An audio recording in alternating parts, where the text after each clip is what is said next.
ជំរាបសួរបងប្អូនទាំងអស់គ្នានេះជារបៀបធ្វើត្រីបំពងលេងគល់ស្លឹកគ្រៃចាអញ្ចឹងដើម្បីឲ្យដឹងពីរបៀបធ្វើយ៉ាងណានោះសូមបងប្អូនតាមដានទស្សនាវីដេអូរបស់នេះខ្ញុំទាំងអស់គ្នាជាដំបូងនេះខ្ញុំយកគល់ស្លឹកគ្រៃចំនួន2គល់យកវាមកហាន់ឲ្យស្ដើងបន្តិចមកហើយគល់ស្លឹកគ្រៃនេះខ្ញុំហាន់យកត្រឹមតែពាក់កណ្ដាលគល់ទេបងប្អូននេះខ្ញុំមិនបានហាន់ទាំងអស់ទេណាពីព្រោះគល់ស្លឹកគ្រៃនេះវារាងវែងដែរចុះនេះខ្ញុំហាន់ត្រឹមតែពាក់កណ្ដាលហ្នឹងគឺថាវាមិនល្មមតោះមកខ្ញុំបុកខ្ទឹមសខ្ទឹមក្រហមនិងម្ទេស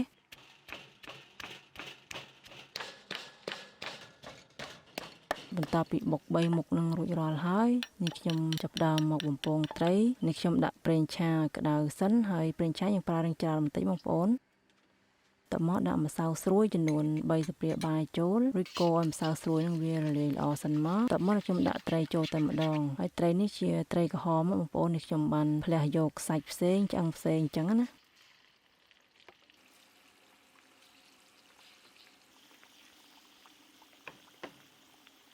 ហើយមើលទៅវាក្រៀមបានមួយខាងហើយយើងប្រើត្រឡប់វាមួយខាងទៀតមករួចបន្តបំពងរហូតតតែត្រីហ្នឹងវាក្រៀមបានល្អ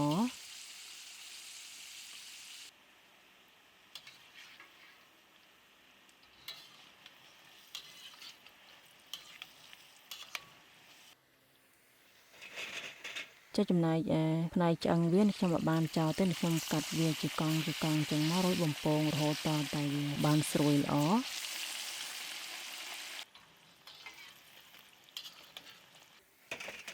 បន្ទាប់ពីបំពងត្រីរួចរាល់ហើយខ្ញុំចាប់ផ្ដើមមកឆាវិញម្ដងខ្ញុំដាក់ប្រេងឆាបន្តិចរួចហើយយកខ្ទឹមសខ្ទឹមក្រហមនិងម្ទេសដែលបានបុកមុនហ្នឹងមកឆាវាឈ្ងុយសិនតមកខ្ញុំផ្សំគ្រឿងខ្ញុំដាក់ស្ករត្នោត1ស្ព្រាបាយប៊ីចេង1ស្ព្រាកាហ្វេម្សៅស៊ុបសាច់ជ្រូក2ស្ព្រាកាហ្វេទឹកត្រី2ស្ព្រាបាយកន្លះប្រេងខ្យង2ស្ព្រាបាយម្ទេសម៉ត់ការ៉េ1ស្ព្រាបាយចាំម្ទេសម៉ត់ការ៉េនេះខ្ញុំដាក់ដើម្បីយកពណ៌ទេបងប្អូនបើបងប្អូនមិនមានមិនបាច់ដាក់ក៏បានដែរ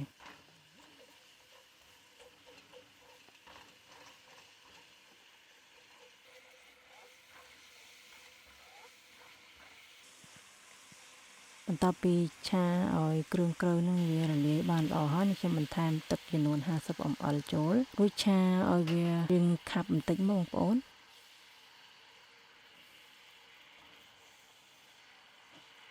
ចាំបន្ទាប់ពីរាងខាប់ប៉ុណ្ណឹងហើយខ្ញុំដាក់ត្រីហើយនិងគល់ស្លឹកគ្រៃចូលតែម្ដងរួចកូរឲ្យសាច់ត្រីនឹងវាចូលជាតិជាមួយនឹងគ្រឿងក្រូចនឹងឲ្យបានសព្វល្អសិនមក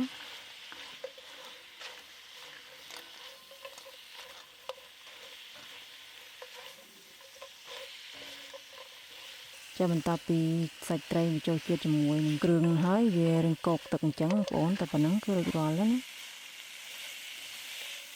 តែដំណងមែនទែនអញ្ចឹងបងប្អូនអាចសាកល្បងធ្វើហូបបានមុខនេះគឺងាយស្រួលធ្វើមែនទែនហើយរសជាតិក៏ឆ្ងាញ់ដែរចាអញ្ចឹងវីដេអូរបស់នេះខ្ញុំក៏សូមបញ្ចប់ត្រឹមហ្នឹងដើម្បីទទួលបានវីដេអូថ្មីសូមបងប្អូនចុច follow page និង subscribe YouTube channel របស់នេះខ្ញុំម្នាក់មួយផងចាសសូមអរគុណសូមជម្រាបលា